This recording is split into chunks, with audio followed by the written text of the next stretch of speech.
So here the refractive index of glass slab is given as n is equal to 1.62, and we know that, so this let me draw the ray diagram.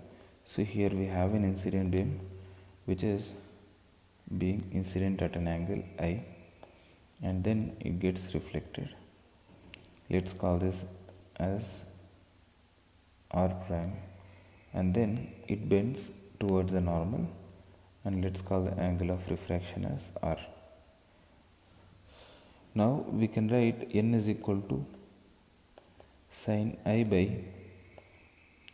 sin r, and also we know that r prime plus r plus 90 degrees is equal to 180 degrees. So this gives us r is equal to 90 minus r prime, which is also equal to 90 minus I, because angle of incidence is equal to angle of reflection r prime. So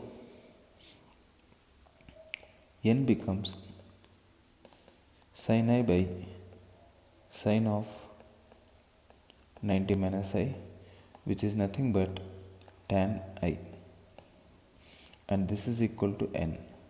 So the angle of incidence is going to be tan inverse of 1.62.